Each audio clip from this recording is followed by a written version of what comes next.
Welcome to my channel Remedia Homeopathica. आज हम पढ़ेंगे साइटिका के बारे में, उसके इलाज के बारे में।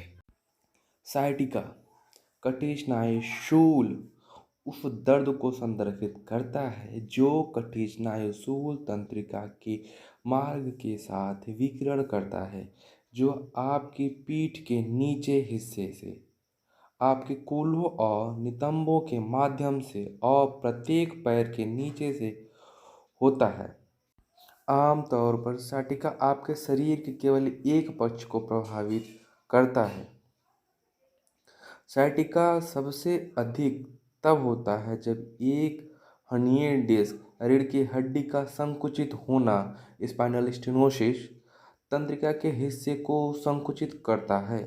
यह प्रभावित पैर से सूजन, दर्द और अक्सर कुछ शून्यता का कारण बनता है।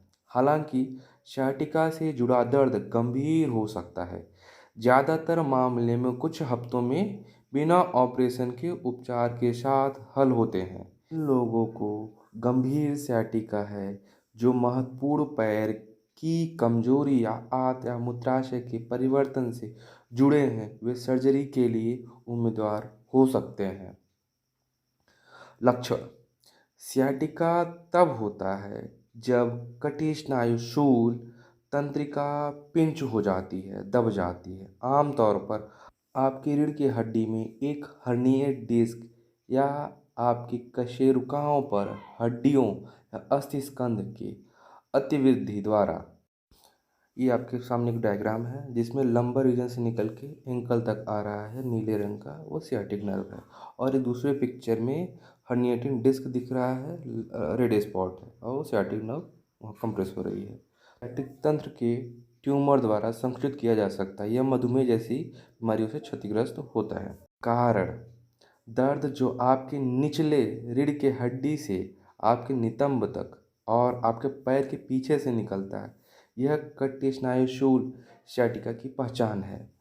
आप तंत्रिका मार्ग के साथ लगभग कहीं भी असुविधा महसूस कर सकते हैं, लेकिन यह विशेष रूप से आपके पीठ के निचले हिस्से से आपके नितंब, आपकी जांघ और पिंडली के पीछे का मार्ग अनुसरण करने की संभावना है। दर्द व्यापक रूप से विभिन्न हो सकते हैं, हल्के दर्द से तेज जलन या कष्टदायी दर्द तक। कभी कभी यह एक झटका या बिजली के झटके की तरह महसूस करा सकता है। जब आप खांसते हैं या छींकते हैं तो यह दर्द बदतर या बढ़ सकता है और लंबे समय तक बैठने आसानी के लक्षण बढ़ सकते हैं। आमतौर पर आपके शरीर का केवल एक पक्ष प्रभावित होता है। जोखिम कारक जो होते हैं इसके, कटी स्नायु शूल साटिका के जोखिम कारकों में शामिल है, निम्नवत है वो। आयु: रीढ़ में उम्र से संबंधित परिवर्तन जैसे हर्निएटेड डिस्क और बोन स्पर्स कटी स्नायु शूल साटिका के सबसे सामान्य कारण है। मोटापा: आपकी रीढ़ पर तनाव बढ़ने से शरीर का अतिरिक्त वजन स्पाइनल परिवर्तन में योगदान कर सकता है, जो कटी स्नायु शूल साटिका को ट्रिगर करता है। आगे देखते हैं इसके जोखिम कारक। लंबे समय तक बैठे रहना: जो लोग लंबे समय तक बैठते हैं या गतिहीन जीवन शैली रखते हैं, उनमें सक्रिय लोगों की तुलना में कटी स्नायु शूल साटिका विकसित होने की अधिक संभावना होती है। जोखिम व्यवसाय कैसे योगदान दे रहा है ये देखते हैं। एक नौकरी जिसमें आपको अपनी पीठ को मोड़ने, भारी भार उठाने या लंबी अवधि तक मोटर चलाने की आवश्यकता होती है, कटी स्नायु शूल साटिक में भूमिका निभा सकता है। मधुमेह: यह स्थिति जो आपके शरीर में रक्त शर्करा के उपयोग के तरीकों को प्रभावित करती है, आपके तंत्रिका क्षति के जोखिम को बढ़ाती है। कटी स्नायु शूल निदान कैसे किया जाता है? साटिका के कारण निर्धारित करने के लिए आपके चिकित्सक नैदानिक परीक्षणों की सिफारिश कर सकता है। कंप्यूटर टोमोग्राफी सीटी स्कैन: एक सीटी स्कैन किसी भी संपीड़न या असामान्यताओं को निर्धारित करने के लिए कंट्रास्ट डाई का उपयोग करके रीढ़ की हड्डी और नसों को रोशन करने में मदद करता है।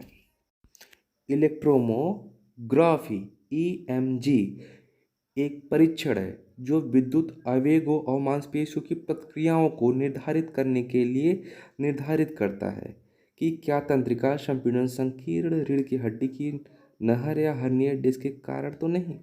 चुंबकीय अनुनाद इमेजिंग एमआरआई एक एमआरआई हड्डी और ऊतक के साथ क्या चल रहा है यह दिखाने के लिए आपके पीठ के क्रॉस अनुभागीय चित्र बनाने के लिए रेडियो और चुंबकीय तरंगों का उपयोग करते हैं। एक एक्सरे एक तंत्रिका पर दबाने वाली बौने वृद्धि को प्रकट कर सकता है।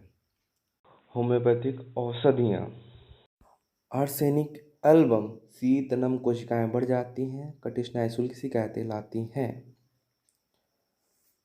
नफेलियम 3C स्तंभ शून्य हो जाने की संवेदना के साथ कटिस्नाय शूल की तंत्रिका के साथ तीव्र दर्द। आइरिस कटिस्नाय शूल साइटिका अचानक तीव्र वेदना लंगड़ापन पैदा करना, ऐसा लगता है कि जैसे तीव्रता के बलपूर्वक खींच से मरोड़ा गया हो। दर्द पॉप्लिटियल स्पेस में फैलता है, बलपूर्वक और तेज गति चलने से राहत मिलती है। लकेसिस कटिस्नायुशूल बाएं तरफ एक गर्म लोहे के रूप में दर्द नींद के बाद पीड़ा बढ़ती है। लकेसिस का उपयोग किया जाता है। शिपिया तीव्र नुकीले टाके के साथ कटिस्नायुशूल राहत के लिए बिस्तर से बाहर निकलना चाहिए। उठने पर दर्द बढ़ता है, धीमी गति चलने से दर्द बेहतर होता है। कटिस्नायुशूल गर्भावस्था के दौरान बेहतर आराम रहता है। अब मैं आपको होम्योपैथी पेटेंट के बारे में बताऊंगा। हैशलैब कंपनी की ड्रॉप्स 24 सियाटिका और ड्रॉप्स हैशलैब कंटेंट में इसके कोलोसिन 3x एकोनाइट 3x नफेलियम 3x magnum एसिटिकम 3x रस्टॉक्सिकोडेंड्रॉन 3x।